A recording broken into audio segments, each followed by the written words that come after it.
श्री सच्चिदानंद सद्गुरु साईनाथ महाराज की जय। साई शक्ति में आज आप सुने अध्याय 13 और 14 बाबा का चमत्कार। मेरा नमस्कार। हमारा परिवार सनातन धर्म तथा भगवान में अटूट श्रद्धा एवं विश्वास रखने वाला है। इसी कारण मुझ में भी प्रभु भक्ति बचपन से ही थी। लेकिन वर्ष 1995 में मेरे जीवन में जो घटना घटित हुई उससे मेरा तथा मेरे परिवार के सभी सदस्यों को बाबा के चमत्कार का बहुत नज़दीक से अनुभव हुआ। 26 अगस्त 1995 को मुझे दिल्ली के एक एस्कार्ट्स हॉस्पिटल में दाखिल कराया गया। तब मुझे पता नहीं था कि मेरा ऐसा ऑपरेशन होना है जो कि भारत में पहला ऑपरेशन है। मेरे शरीर में ओर्टा नली 6 इंच की हो गई थी, जो कि सामान्य मनुष्य में 25 mm डायमीटर की ही होती है।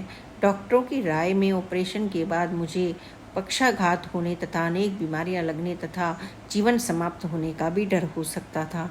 इससे पूर्व मैंने अपने किसी मित्र से बाबा की महिमा के विषय में सुना हुआ था। 4 सितंबर 1995 को मेरा ऑपरेशन होना था। मैंने बिस्तर में पड़े हुए 2 सितंबर 1995 को लगातार 2 दिनों में श्री साई सच्चरित्र का पाठ करना प्रारंभ कर दिया। इस पाठ से मुझे बाबा का सामीप्य ऐसा मिला जैसे बिछड़े हुए पुत्र को पिता की सुखमय गोद प्राप्त हो गई। 4 सितंबर को ऑपरेशन के दिन मुझे ना तो कोई भय था और ना ही किसी प्रकार का कोई तनाव। इस पाठ से मुझ में जो शक्ति का संचार हुआ उसका वर्णन शब्दों में नहीं किया जा सकता। ऑपरेशन सफल हुआ, जो कि भारत में किसी भी अस्पताल का एक अद्भुत अचंभा था। साथ ही मेरा स्वास्थ्य भी दिन प्रतिदिन सुधरता गया। 15 दिन अस्पताल में रहने के बाद जब मैं अपने घर आ गया, अपने विश्राम कक्ष में मैंने साईं बाबा का चित्र लगा रखा था। उनसे ही अधिकतर बातें करता रहता, क्योंकि डॉक्टरों ने अन्य लोगों से मिलने के लिए मुझे मना कर दिया था। लगभग 3 महीनों तक यही स्थिति रही। डॉक्टरों की राय से सुबह शाम घूमने की प्रक्रिया शुरू हुई। सेक्टर 7 रोहिणी में बने शिरडी साईं बाबा के मंदिर में मैं जाने लगा। वहाँ से मुझे नई दिशा मिली। एक बृहस्पतिवार मैं अपनी धर्मपत्नी के साथ मंदिर गया तो वहाँ पता चला कि मंदिर की ओर से शिरडी यात्रा का कार्यक्रम बनाया जा रहा है। यह यात्रा बस द्वारा होनी थी। मेरे मन में यात्रा करने की इच्छा हुई, लेकिन बस द्वारा यात्रा मेरे लिए कष्टप्रद थी। मंदिर के लोगों ने साहस बंधाया तो मैंने अपना नाम यात्रियों की लिस्ट में लिखवा दिया। यही सोचा कि बाबा की जो मर्जी। जब अगले बृहस्पतिवार मंदिर गया तो पता चला कि शिरडी यात्रा बस द्वारा ना होकर रेल द्वारा होगी। सुनकर मेरा मन तो प्रफुल्लित हुआ और साथ ही मंदिर के लोग भी अचंभित थे कि पहली बार शिरडी यात्रा रेल द्वारा होगी। मुझे तब बाबा पर और अधिक विश्वास हो गया कि बाबा मुझे अपने दर्शनों के लिए बुला रहे हैं। 25 सितंबर 1996 को मैं अपनी धर्मपत्नी तथा दोनों बेटों के साथ शिरडी पहुंचा। वहाँ का वातावरण कण कण तथा सब में मुझे साईं की अनुभूति हुई। साईं जी सब में थे, सब कुछ साईं में था। एक विचित्र शांति और देवलोक जैसा सब कुछ मिला तो वेद की वह सुक्ति याद आ गई, स्थान प्रधानम न बल प्रधानम, अर्थात स्थान की प्रधानता बल से अधिक होती है। दर्शन किए तो ऐसा लगा कि जन्म जन्मांतर से बिछड़े हुए अपने परम पिता से साक्षात्कार हुआ हो। ऐसा लगा कि अपने जीवन के जो 41 बसंत व्यतीत कर चुका हूँ वे सब मृग तृष्णा के समान व्यर्थ ही गए। जीवन को और अधिक जीने की जो प्रेरणा बाबा के दर्शनों से प्राप्त हुई उसका आनंद वर्णित नहीं किया जा सकता। इसी यात्रा में मेरी बेटी साथ ना आ सकी। बाबा से प्रार्थना की कि जब अगली बार अपने दरबार में बुलाओ तो मेरा पूरा परिवार दर्शन को आए। शनि शिंगणापुर जाने का भी सौभाग्य मिला।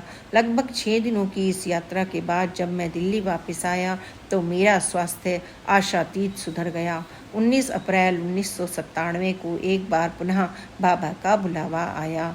पहले केवल मेरे ही जाने का विचार बना, लेकिन निश्चित दिवस पर मैं पूरे परिवार सहित दोनों बेटों तथा बेटी सहित यात्रा के लिए चल पड़ा। तब याद आया कि मैं पिछली बार बाबा से प्रार्थना कर कर आया था कि पूरे परिवार को बुलाना, तो अकेले कैसे जा सकता था। बाबा का सामीप्य एक बार पुनः प्राप्त हुआ।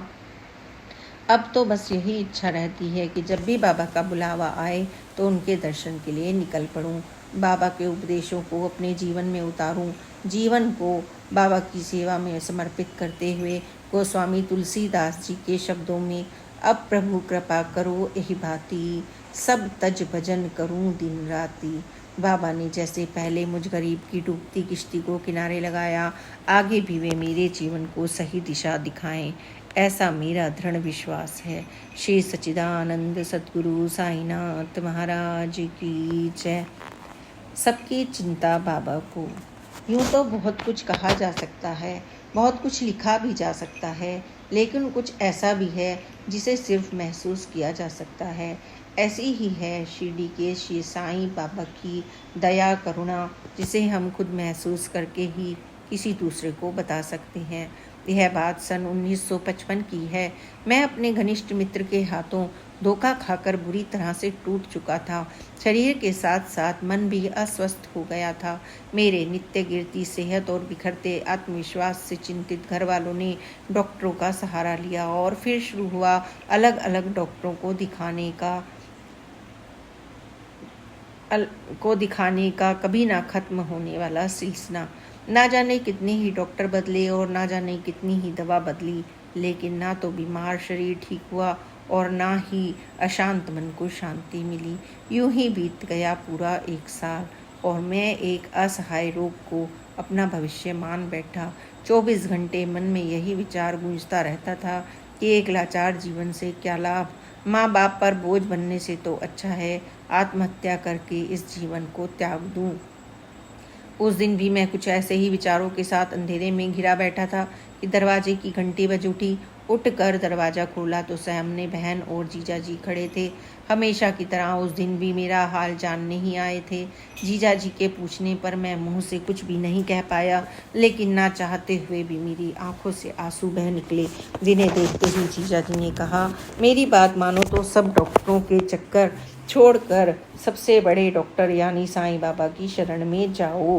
प्राणी मात्र का दुख देखकर द्रवीभूत होने वाले बाबा तुम्हें भी अवश्य ही सहारा देंगे, तुम्हारे भी सभी दुखों को दूर करेंगे। बस उसी पल ना जाने कब और कैसे बाबा मेरे अंतर मन में गहरे उतर गए और मैंने दवाइयों का झूठा सहारा छोड़कर साईं के चरणों का सच्चा सहारा ले लिया। सुबह शाम दोनों समय की आरती वंदना करता और बाबा के सामने हाथों को फैलाकर दया की भीख मांगता। थोड़ी सी संजीवनी ऊदी माथे पर धारण करता और थोड़ा पानी में घोलकर पी लेता। यह पवित्र कर्म मेरा नियम ही बन गया। कुछ ही दिनों में कमजोर शरीर में ताकत और मन में हिम्मत का संचार होने लगा। पहले कहाँ तो मैं अकेले उस एक कमरे से दूसरे कमरे में भी जाने से डरता था, अब अकेले ही बाबा के मंदिर भी जाने लगा और धीरे धीरे शरीर और मन का असहाय रोग भी समाप्त हो गया। यह कोई अकस्मात घटी कोरी घटना नहीं, यह तो दया सिंधु शिरडी निवासी श्री साईं बाबा का आशीर्वाद और दया है जो मुझ पर इस तरह से बरसी है।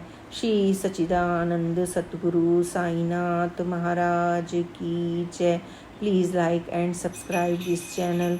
बाबा की इस तरह की अन्य कथाओं को सुनने के लिए, बाबा की कृपा को प्राप्त करने के लिए please like and subscribe this channel and share this channel, ताकि अन्य लोग भी बाबा की इन चमत्कारों को सुनकर बाबा की कृपा को प्राप्त कर सकें।